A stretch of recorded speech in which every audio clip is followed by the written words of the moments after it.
Hello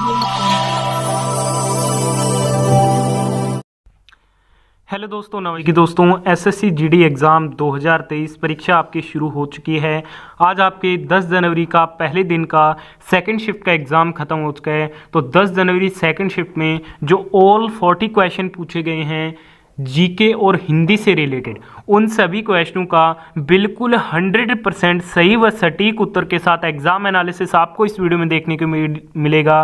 video में बताए गए सभी क्वेश्चन 100% रियल और ऑथेंटिक रहेंगे जो आज आपसे सेकंड शिफ्ट में पूछे गए हैं। इस बात पे वीडियो को लाइक करना तो बनता है, और लाइक करने के साथ साथ आने वाले शिफ्ट के दोस्तों के साथ भी इस वीडियो को जरूर शेयर कीजिएगा। तो चलिए दोस्तों, आज की इस वीडियो को अपने शुरू करते हैं। वीडियो में हम 10 जनवरी सेकंड शिफ्ट में पूछे गए सभी क्वेश्चनों को कवर करेंगे। तो सेकंड शिफ्ट का पहला क्वेश्चन आपसे पूछा गया, भारतीय गणराज्य के संविधान का कौन सा अनुच्छेद व्यक्ति की प्राण एवं दैहिक स्वतंत्रता के संरक्षण से संबंधित है।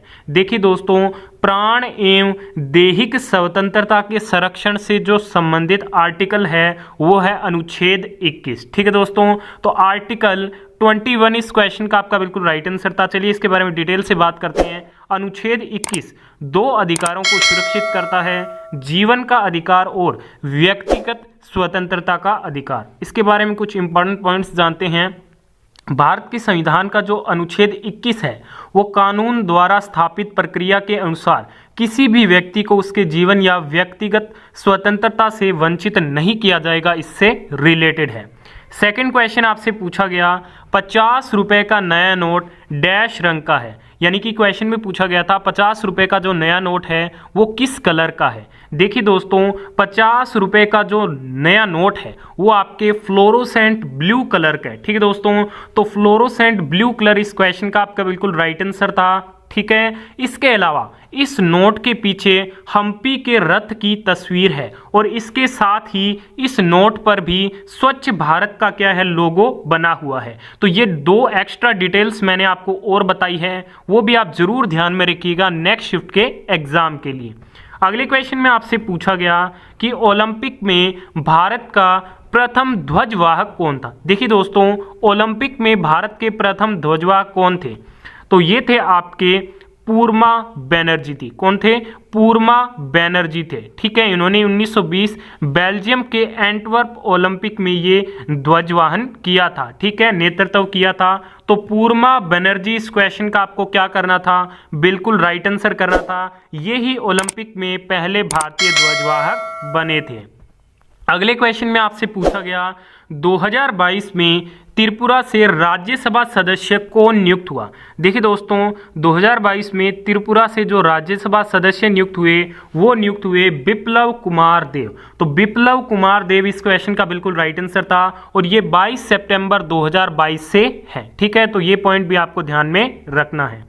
अगला क्वेश्चन आपसे पूछा गया कि आंध्र प्रदेश का शास्त्रीय नृत्य कौन सा है। देखिए दोस्तों, इसी प्रकार से एक क्वेश्चन आपके फर्स्ट शिफ्ट में भी पूछा गया था और सेकंड शिफ्ट में भी पूछ लिया गया है। तो बात करते हैं आंध्र प्रदेश के शास्त्रीय नृत्य की, तो ये है कुचिपुड़ी। आने वाली शिफ्टों के लिए बता दूं, भरतनाट्यम तमिलनाडु का है, और जो कथकली है वो आपके केरल राज्य से संबंधित है।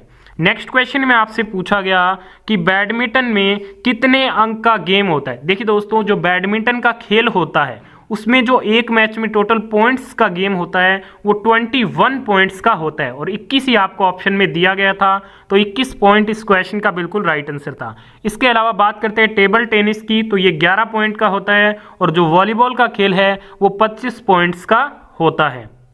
नेक्स्ट क्वेश्चन में पूछा गया कि रेडॉक्स अभिक्रिया का उदाहरण इनमें से कौन सा है। ठीक है, तो एग्जैक्ट ऑप्शन तो नहीं मिल पाए हैं। देखिए दोस्तों, रेडॉक्स अभिक्रिया वह अभिक्रिया होती है जिसमें ऑक्सीकरण एवं अपचयन दोनों प्रक्रिया साथ साथ होती है, उसे रेडॉक्स अभिक्रिया कहा जाता है। जैसे H2SO4 की कार्बन के साथ जब अभिक्रिया कराई जाती है तो CO2 SO2 प्लस H2O का निर्माण होता है। ये क्या है, रेडॉक्स अभिक्रिया का उदाहरण है। अगले क्वेश्चन में पूछा गया कि आंकलन का पर्यायवाची शब्द बताइए। तो आंकलन के मैं आपको सारे पर्यायवाची शब्द बता देता हूं। प्राक्थन, अगणन, अर्धगणन, मूल्य निरूपण, आंक, कूट, तखमीना, आंकलन। ये क्या है, आंकलन के प्रमुख पर्यायवाची शब्द होते हैं। आपको इनमें से क्या ऑप्शन में दिया गया था, आप कमेंट करके बताइएगा। अगले क्वेश्चन में पूछा गया कि ऊंट के मुंह में जीरा मुहावरे का सही अर्थ बताइए। देखिए दोस्तों, ऊंट के मुंह में जीरा मुहावरे का सही अर्थ हो जाएगा आवश्यकता से बहुत कम प्राप्त होने वाली चीज। ये क्या है? ऊंट के मुंह में जीरा होना मुहावरे का अर्थ है, जो कि इस क्वेश्चन का आपका बिल्कुल राइट आंसर था।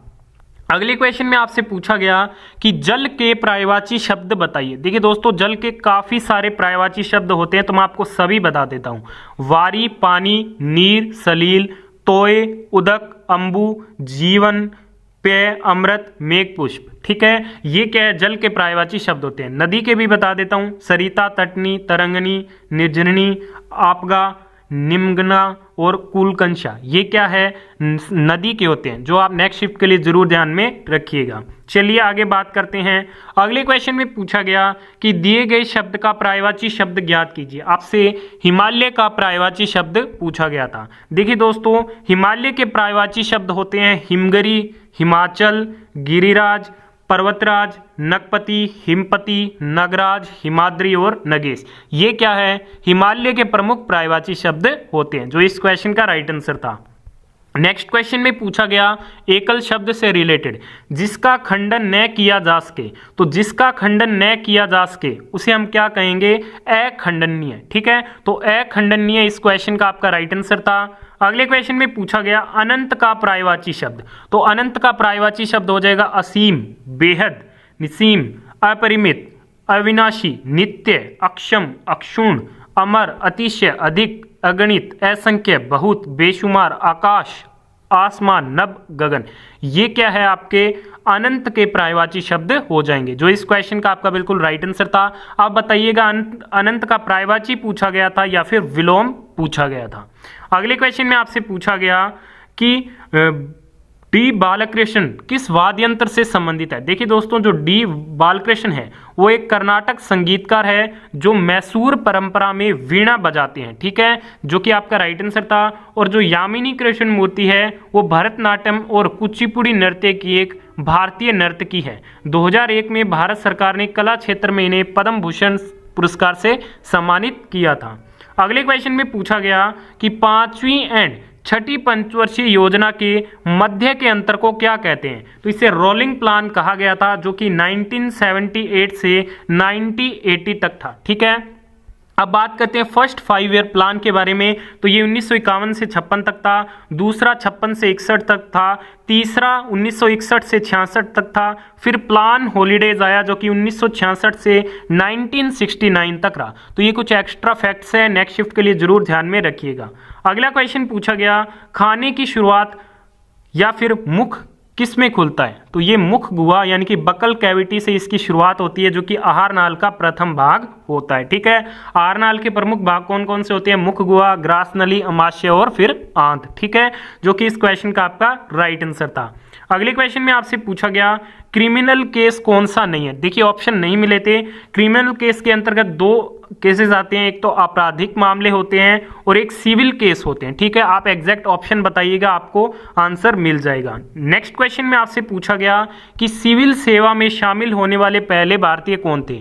तो सिविल सेवा में शामिल होने वाले पहले भारतीय कौन थे? सत्येंद्र नाथ टैगोर थे। ठीक है दोस्तों, तो सत्येंद्र नाथ टैगोर इस क्वेश्चन का आपका बिल्कुल राइट आंसर था। अगले क्वेश्चन में आपसे पूछा गया शिवरात्रि कौन से हिंदी महीने में आती है। देखिए दोस्तों, फाल्गुन के महीने के कृष्ण पक्ष की चतुर्दशी को शिवरात्रि जो त्योहार है मनाया जाता है, जिसे महाशिवरात्रि भी कहा जाता है। ठीक है, तो ये आपका बिल्कुल राइट आंसर था।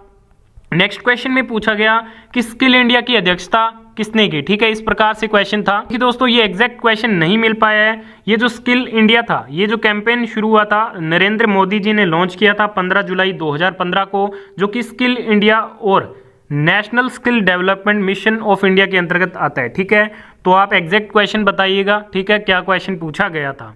अगले क्वेश्चन में आपसे पूछा गया कम्युनिस्ट पार्टी ऑफ इंडिया के अध्यक्ष कौन है। तो बिनोय विश्वम ये क्या इसके अध्यक्ष थे और इसे 26 दिसंबर 1925 में स्थापित किया गया था। अगले क्वेश्चन में आपसे पूछा गया कि तमिलनाडु के तट पर सर्वाधिक वर्षा कब होती है। तो तमिलनाडु के तट पर जो सर्वाधिक वर्षा होती है वो अक्टूबर नवंबर महीने में होती है। तमिलनाडु तट पर अक्टूबर और नवंबर महीने में सामान्य से अधिक भारी वर्षा होती है, जबकि दक्षिणी पश्चिम मानसून अक्टूबर की पहली 2 सप्ताह में भारी वर्षा के एक बड़ा हिस्सा लेकर आता है। बंगाल की खाड़ी से नमी की निरंतर आपूर्ति के साथ असामान्य रूप से सक्रिय उत्तर पूर्व मानसून अक्टूबर के अंत से उच्च वर्षा का मुख्य कारण रहा है। ठीक है दोस्तों, तो इस क्वेश्चन का आपका राइट आंसर था अक्टूबर नवंबर। अगला क्वेश्चन पूछा गया, देखिए दोस्तों ये क्वेश्चन कंफर्म नहीं है, पूछा गया था या फिर नहीं पूछा गया था, आपको करा देता हूं। भारतीय संविधान का अनुच्छेद 35 किससे संबंधित है। तो भारतीय संविधान के भाग 3 में अनुच्छेद 12 से 35 तक मौलिक अधिकारों का वर्णन किया गया है। अनुच्छेद 35 में स्पष्ट किया गया है कि यह अनुच्छेद केवल संसद को कुछ विशेष मौलिक अधिकारों को प्रभावी बनाने के लिए कानून बनाने की शक्ति प्रदान करता है। यह अधिकार राज्य विधानमंडल को प्राप्त नहीं है। ठीक है, तो ये इसके बारे में हमने डिटेल से कवर कर लिया। तो आज की सेकंड शिफ्ट में पूछे गए सभी क्वेश्चनों का एग्जाम एनालिसिस कर दिया गया है। आपने इस वीडियो को यहाँ तक देखा, बहुत बहुत धन्यवाद। वीडियो पसंद आई तो प्लीज वीडियो को लाइक शेयर और चैनल को सब्सक्राइब जरूर कीजिए।